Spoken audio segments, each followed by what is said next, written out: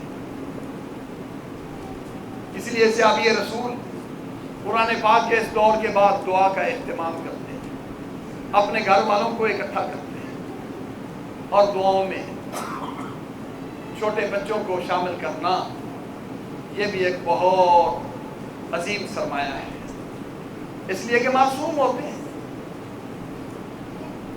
اللہ رب العزت بچوں کی دعاؤں کو رد نہیں کرتا.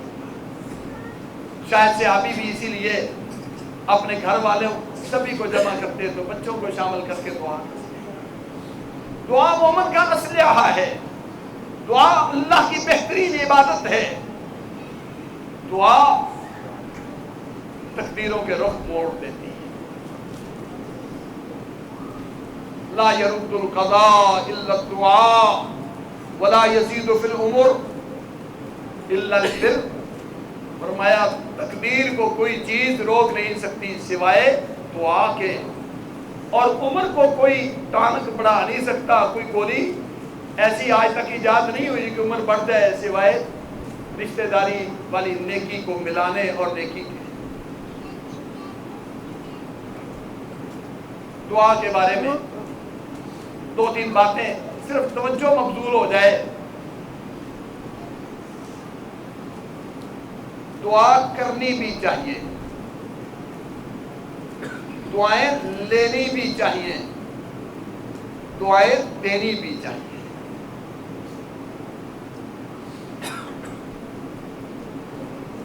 خود دعائیں مانگے، ایسے زندگی گزارے، ایسا کردار پیش کرے، ایسی زندگی بسر کرے، ایسا رویہ اختیار کرے، دوسرے آپ کو دعائیں دیں، دوسروں کی دعائیں لینی چاہیے، اور خود بھی بخیل نہیں ہونا چاہیے۔ مجھے دے دے، مجھے دے دے، میرا کام کر دے، میری جھولی بھر دے، نہیں، خیرات عام رکھنی چاہیے۔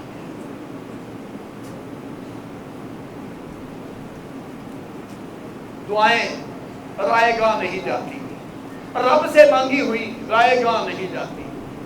وَقَالَ رَبُّكُمُ ادْعُونِي أَسْتَجِبْ لَكُمْ، تمہارا رب کہتا ہے ادعونی، مجھ سے مانگو، استجب لکم، میں قبول کروں گا۔ رب تو وعدہ کر کے کیسے خلاف ورزی کرے؟ نہیں کرتا۔ وَإِذَا سَأَلَكَ عِبَادِي عَنِّي فَإِنِّي قَرِيبٌ أُجِيبُ دَعْوَةَ الدَّاعِ إِذَا دَعَانِ فَلْيَسْتَجِيبُوا لِي وَلْيُؤْمِنُوا بِي لَعَلَّهُمْ يَرْشُدُونَ۔ اے میرے حبیب صلی اللہ علیہ وسلم، میرے بندوں کو بتا دو، جب میرے بندے پوچھے رب کہاں ہے، بتا دو، بتا دو، رب قریب ہے، دور نہیں، اور پکارنے والے کی پکار کو سنتا ہے، مانتا ہے، قبول کرتا ہے۔ دعائیں مانگنی چاہیے۔ رنگ کیسے آتا ہے، قبول کیسے ہوتی ہے، یہ نہ دیکھو یہ کام کیسے ہوگا، یہ کیسے ہوگا۔ وہ اللہ کرنے والا ہے، وہ اللہ کرنے والا ہے، علی کل شیء قدیر ہے۔ جناب زکریا علیہ السلام نے دعا مانگی، اللہ نے بشارت بھی دے دی کہ قبول بھی ہوگی۔ فرمانے لگے انا یکون لی غلام وقد بلغنی الکبر وامرأتی عاقر، ہوگا کیسے، میں تو بوڑھا ہوں، بیوی بانجھ ہے، میں نے اولاد مانگی ہے۔ اللہ نے فرمایا میں دے دی، میں نے دعا قبول کر لی، ہوگا کیسے؟ قال كذلك قال ربك هو علی حی، تیرا رب کہتا ہے میرے لیے کچھ مشکل نہیں، تیرا رب کہتا ہے میرے لیے کچھ مشکل نہیں۔ حضرت عبداللہ ابن زبیر رضی اللہ تعالیٰ عنہ بیان کرتے ہیں، میرا باپ جب فوت ہونے لگا، حضرت زبیر مجھے وصیت کرتے ہیں، بیٹا سنو، ایک تو میری جائیداد سے اتنا پیسہ اللہ کے لیے دے دینا، سلس کی ویسے وصیت کرتی، اور رشتے داروں کے بارے میں حسن سلوک کی وصیت کی، ساتھ کہا بیٹے میرا قرض بہت ہے، وہ قرض چکا دینا، میرا قرض ادا کر دینا۔ حضرت عبداللہ بن زبیر رضی اللہ تعالیٰ عنہ کہتے ہیں جیسے باپ وصیت کرتا گیا میں سنتا گیا۔ باپ نے کہا بیٹا اگر کہیں تنگی آئے، قرض ادا کرنے میں مشکل آ جائے، یہ کہنا یا رب الزبیر اقض دینہ، وہ زبیر کے رب زبیر کا قرضہ اتار دے، زبیر کے مولا زبیر کا قرضہ اتار دینا، میرے مولا کو کہنا اقضِ دینا ہوں، اقضِ عنہ دینا ہوں، زبیر کا قرضہ اتار دے۔ کہنے لگے میں نے جب نا باپ فوت ہو گئے، گھر میں دیکھا کوئی پیسہ نہیں، ہاں البتہ کچھ پراپرٹی تھی، کچھ جگہ تھی، مکانات تھے، کچھ اسی طرح ہماری زراعت کی زمین تھی۔ میں نے اس کی قیمت کا اندازہ لگایا اور قرض اکٹھا کیا کہ قرض کتنا ہے، اور زمین کا اندازہ لگایا کہ زمین کتنی ہے، تو میری جائیداد تھوڑی، قرض زیادہ۔ پریشان ہو گیا، پریشان ہو گیا یہ کیا بنے گا۔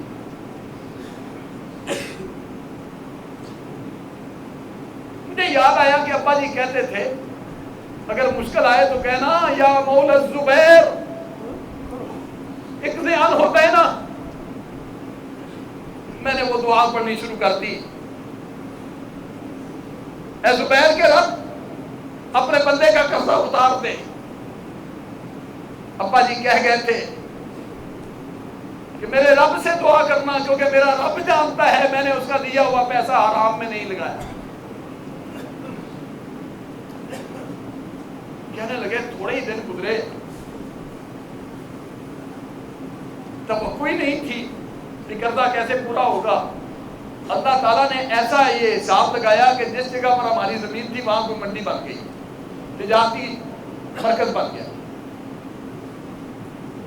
بس والے نیارے ہو گئے۔ قرض کیا، اتنی دولت میرے پاس جمع ہوگی جس کی حد نہیں۔ عبداللہ بن جعفر رضی اللہ تعالیٰ عنہ نے قرض لینا تھا، وہ آئے میرے پاس، بھائی آپ کے والد صاحب سے میں نے قرض لینا ہے، لیکن اگر آپ نہیں دے سکتے ابھی کوئی بات نہیں، میں بعد میں لے لوں گا، یا اگر تم چاہتے ہو میں معاف کر دیتا ہوں۔ عبداللہ بن زبیر کہتے ہیں نہیں نہیں، جتنا ہے سارے کا سارا لے اور ابھی لے۔ میں نے اعلان کر دیا، حتیٰ کہ حج کے موقع پر اعلان کیا کہ اگر کسی نے زبیر سے قرض لینا ہے، میرے باپ سے کسی نے قرض لینا ہے تو آ کے لے لے۔ اللہ رب العزت نے سارا قرض بھی آسانی اتار دیا اور مجھے اتنا سرمایہ دے دیا کہ میں بھی غنی اور مالدار ہو گیا۔ دعائیں رنگ لاتی ہیں، دعائیں یقین سے مانگی ہوئی رنگ لاتی ہیں۔ قرآن تو ہمیں سبق ہی یہی دیتا، پیارے نبی کی سیرت تو ہمیں بتلاتی ہی یہ ہے، اَمَّن يُجِيبُ الْمُضْطَرَّ إِذَا دَعَاهُ وَيَكْشِفُ السُّوءَ وَيَجْعَلُكُمْ خُلَفَاءَ الْأَرْضِ أَإِلَٰهٌ مَّعَ اللَّهِ۔ فرمایا جب آدمی بے بس ہوتا ہے کون سنتا ہے، تکلیفیں کون ہٹاتا ہے، زمین میں عزت کون دیتا ہے، کیا رب کے سوا کوئی دوسرا ہے؟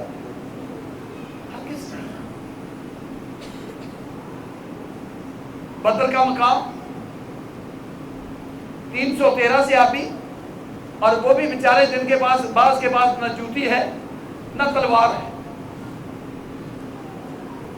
خالی ہاتھ ہے، اور ادھر اسلحے سے لیس اس وقت کی سپر طاقت، اس علاقے کی سپر طاقت سامنے۔ ہتھیار کیا استعمال کیا؟ نبی صلی اللہ علیہ وسلم ایک چھپر تھا، عریش تھی، اس کے اندر چلے گئے۔ ابو بکر صدیق ساتھ ہیں، اللہ کی قسم دل چھلنی ہونے کو آتا ہے، اس طرح گریازاری کر رہے ہیں، چادر گر جاتی ہے پتہ ہی نہیں چلتا کہ میرے کندھوں سے چادر گر گئی۔ ابو بکر کہتے ہیں میں چادر بار بار اٹھا کے کندھوں پہ رکھتا، دعا کیے جا رہے ہیں، دعا کیے جا رہے ہیں، اتنی دعا کی۔ ابو بکر صدیق کہتے ہیں میں نے کہا کفاک مناشدتک ربک، اے حبیب اب بس کرو، مجھے یقین ہو گیا ہے کہ یہ دعا رنگ لے آئی ہے، آپ کی دعا نے، آپ کی پکار نے آسمان سے بدل لے۔ نتیجہ کیا نکلا؟ اللہ رب العزت نے عزت بخشی، تاریخ میں ایسی فتح کوئی اور نہیں ہوئی جتنی فتح اللہ نے بدر میں 70 کافر مار دیے جو بڑے بڑے تھے، اور 70 ان کے قیدی بنا لیے جن سے خاصا فدیہ لے کے ان کو چھوڑا. اللہ نے قرآن پاک نے یوم الفرقان کہا ہے. دعا کی برکت سے دعائیں مانگنی چاہیے, دعائیں لینی چاہیے, دعائیں لینی چاہیے. دعائیں لینے کا معنی ذرا محبت سے سن لینا یہ نہیں ہے دعا کرا لینی میرے ہاتھ. ایسا انداز اختیار کر جاؤ کہ دل سے خود ہی نکلتی رہے.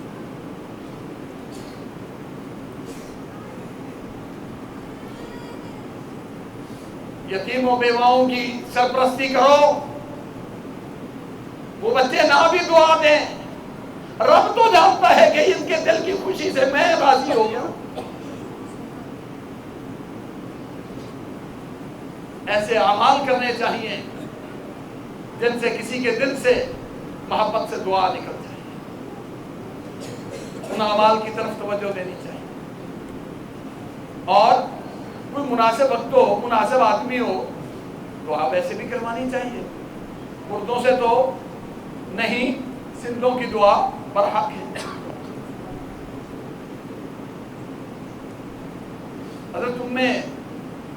حضرت میمونہ رضی اللہ تعالیٰ عنہ بیان کرتی ہیں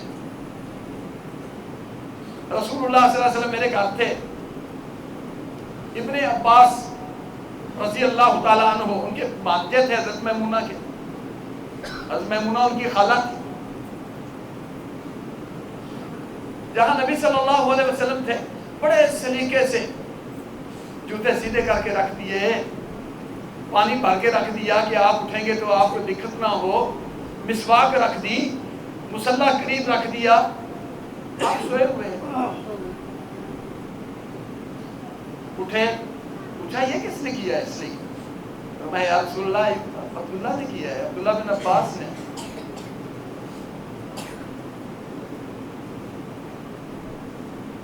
کہا نہیں عبداللہ نے کہ مجھے دعا دو. آپ اتنے راضی ہو گئے, اس کے عمل اور اس کے سلیقے سے راضی ہو گئے. اللہم علمہ الکتاب وفقہہ فی الدین, اللہ اسے قرآن کا عالم بنا دے, اسے دین کا عالم بنا دے. پھر حالت یہ تھی, عمر تھوڑی تھی, تھے بچے اور شمار بڑوں میں ہوتا, شمار بڑوں.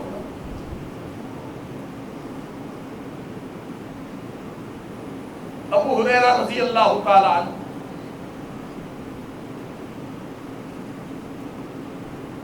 خود فرما بردار بن گئے, مسلمان ہو گئے. ماں اسی طرح کی مشرکہ اور کافرہ رہی. ابو ہریرہ سمجھاتے ہیں امی جان, وہ نعوذ باللہ ثم نعوذ باللہ آگے تبرہ بول دیتے ہیں, حتیٰ کہ نبی صلی اللہ علیہ وسلم کی توہین تک. ایک دن اسی طرح ابو ہریرہ رضی اللہ تعالیٰ عنہ ماں کو سمجھا رہے ہیں, اس نے اسی طرح ایسی کوئی بات کہہ دی. ابو ہریرہ کا سینہ پھٹ گیا, حیران ہو گئے, زاروں کتاروں روتے ہوئے چلے گئے, پریشان ہیں. نبی صلی اللہ علیہ وسلم کے پاس گئے. ابو ہریرہ کیوں پریشان ہیں, کیوں رو رہے ہو؟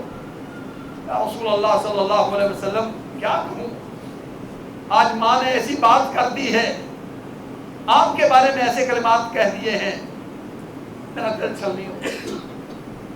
اللہ کے رسول دعا کر دو, اللہ میری ماں کو ہدایت دے دے.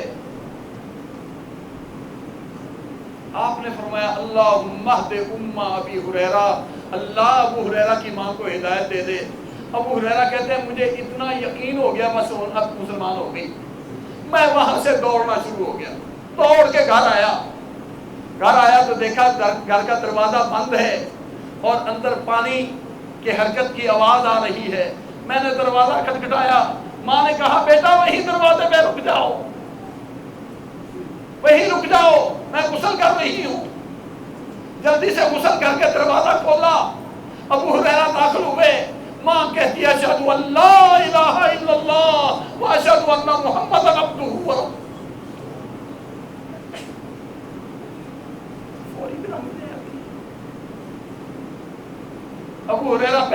صدمے سے روتے آئے، اب خوشی سے روتے آ رہے ہیں۔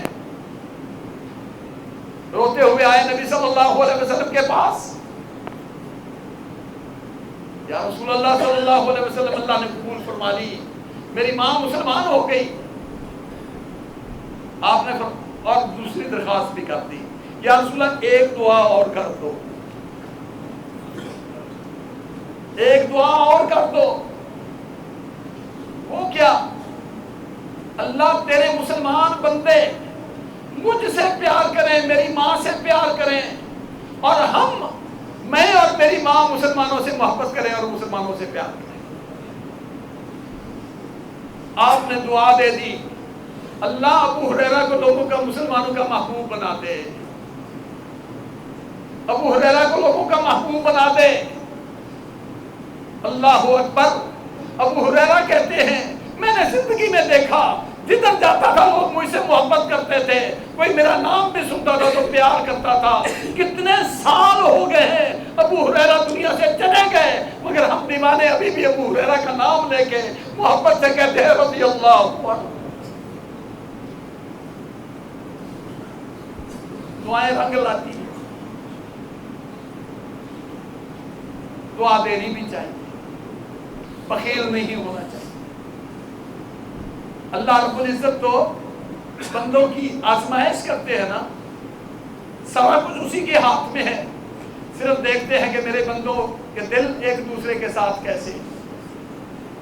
بخیل نہیں ہونا چاہیے۔ ایک موقع ہے، ایک صحابی ان پڑھ تھا، دیہاتی تھا، آیا مسجد میں کچھ بے ادبی کے انداز اختیار کیے، صحابہ نے کوئی تھوڑا سا ڈانٹا، روکنا چاہا، آپ نے فرمایا چھوڑو یار چھوڑو۔ وہ نماز میں بھی باتیں کرنے لگا، صحابہ نے پھر انہیں اشارے کیے اور چپ ہو جا۔ نماز سے آپ فارغ ہوئے، آپ نے بلایا، بھائی نماز میں اس طرح نہیں کرتے، مسجدوں میں اس طرح نہیں کرتے۔ دل بڑا خوش ہوا، ساتھی سارے ڈانٹ رہے تھے، نبی اکرم صلی اللہ علیہ وسلم نے کتنی محبت سے مجھے سمجھا دیا۔ کہنے لگا اللہم ارحمنی و محمدا ولا ترحم معنا احدا، اللہ میرے اوپر رحم کر اور محمد صلی اللہ علیہ وسلم پر رحم کر اور ہمارے ساتھ کسی اور پر رحم نہ کر۔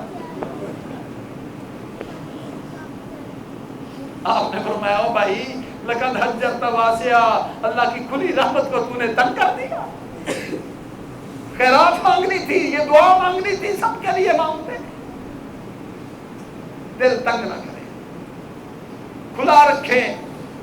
بلکہ مسلمانوں بڑے گناہگار ہیں، لیکن مالک الملک پھر بھی اپنے نبی کے ماننے والوں کا قدردان ہے،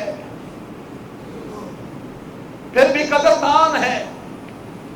حدیث پاک میں آتا ہے مسلمان بھائی اپنے مسلمان بھائی کی تیمارداری کے لیے جاتا ہے، اللہ کا حکم سمجھ کے کہ یہ حق ہے مسلمان کا مسلمان پر، ایک مسلمان بیمار ہو جائے دوسرا خبر گیری کے لیے جائے،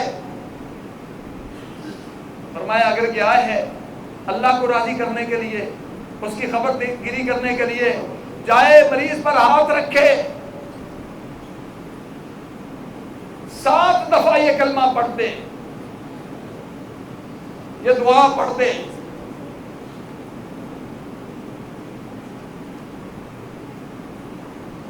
اللہ اس کو شفا دے دے، اللہ اس کو شفا دے دے۔ اسأل اللہ العظیم رب العرش العظیم ان یشفیک، اللہ میں عرش عظیم والے رب، عرش عظیم کے رب، میں تو اسے سوال کرتا ہوں اس بیمار کو شفا دے دے۔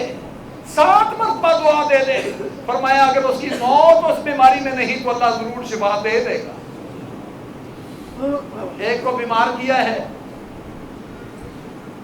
ایک کو بیمار کیا ہے، اس کا امتحان ہے کہ صبر کرتا ہے یا نہیں، دوسرے کا امتحان ہے کہ اپنے بھائی کی خبر گیری کرتا ہے یا نہیں، اس کا امتحان ہے اگر یہ اللہ مجھے راضی کرنے کے لیے آیا ہے تو مجھ سے اس کے لیے دعا کرتا ہے یا نہیں۔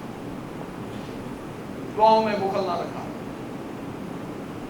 دعا میں بخل نہیں کرنا چاہیے، دعائیں دوسروں کو بھی جی بھر کے دینی چاہیے، جی بھر کے دوسروں کو دعائیں دو، بلکہ جن کے بارے میں دل تنگ ہو، جن کے بارے میں صدمہ ہو، ان کے بارے میں خوب دعائیں کریں۔ اپنوں کے لیے تو سارے ہی کرتے ہیں نا، محبوبوں کے لیے تو سارے ہی کرتے ہیں نا، پیاروں کے لیے تو سارے ہی کرتے ہیں نا۔ دوسروں کے لیے دعا کرو، جو ناراض بھائی ہیں، جن سے دل دکھی ہے، ان کے لیے ہاتھ اٹھا دو، اللہ اس پر رحم کرتے ہیں۔ دیکھو اللہ کی رحمتیں کس طرح کرامت بن کے انشاءاللہ نظر آ جائیں گی اگر ہم اپنے دلوں کو اتنا وسیع کر لیں۔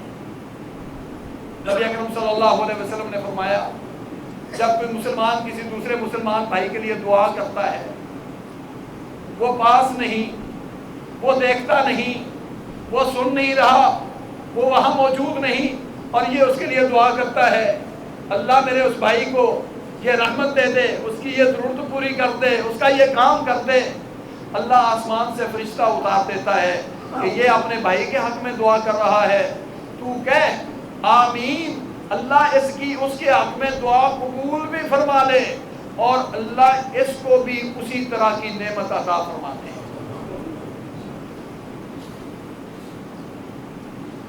آپ نے جن دعاؤں کی قبول ہونے کی توقع اور قبول ہونے کی خوشخبری سنائی ہے، وہ دعا ہے جو ایک مسلمان اپنے دوسرے بھائی کے لیے پسے پشت کرتا ہے۔ میں نے ایک دفعہ پہلے بھی ایک دفعہ عرض کیا تھا، حضرت علامہ احسان الہی ظہیر رحمۃ اللہ علیہ، ان کے والد گرامی حضرت حاجی ظہور الہی صاحب کہنے لگے، عبداللہ، میں نے رب سے لینے کا طریقہ شیخوں والا بنایا ہے، جب مجھے مطلب ہوتا ہے نا تو میں ایسا رب سے بات کرتا ہوں، اس کو ماننی پڑتی ہے، مان ہی لیتا ہے۔ وہ کیا، جو چیز مجھے چاہیے نا، جس چیز کی مجھے سخت ضرورت ہوتی ہے، میں چاہتا ہوں یہ ضرور ملے مجھے، میں دوسروں کے لیے مانگتا ہوں، یا اللہ یہ فلاں کو دے دے، یہ فلاں کو دے دے، یہ فلاں کو دے دے، یہ فلاں کو دے دے، اپنا نام ہی نہیں لیتا، یا اللہ یہ فلاں کو دے دے، چاہیے مجھے، چاہیے مجھے، اور کہتے ہیں، میں کہتا ہوں اللہ فلاں کو دے دے، فلاں کو دے دے، فلاں کو دے دے، فلاں کو دے دے۔ اب ظاہر بات ہے، پتہ نہیں میں رب سے مانگوں اپنے لیے، رب مانے یا نہ مانے، جو فرشتہ رب نے اتارا ہے، رب کے حکم سے آیا ہے، رب کے حکم سے دعا کرتا ہے، اس کی میرے حق میں قبول ہو جاتی ہے، میرا کام خود سمجھ جاتا ہے۔ میں دوسروں کے لیے کرتا ہوں، میرا کام خود ہی ہو جاتا ہے۔ ہم تھوڑ دلے ثابت ہوتے ہیں، کم دلے ثابت ہوتے ہیں، ہماری نظر اپنی ذات کی حد تک سمتی رہتی ہے، ہم اپنے بھائیوں کو نظر انداز کر دیتے ہیں۔ نہیں میرے بھائی، دعاؤں میں وسعت رکھو، دعاؤں میں وسعت رکھو، سبھی کے لیے خیر مانگو، اللہ مالک الملک اپنی رحمت سے سبھی کو مالا مال کر دے، اس کے خزانوں میں کیا کمی ہے۔ اور دوسری آخری بات، بد دعاؤں سے بچو، بد دعاؤں سے بچو، بد دعائیں نہ کیا کرو، نہ لیا کرو، نہ بد دعا کسی کے حق میں کیا کرو،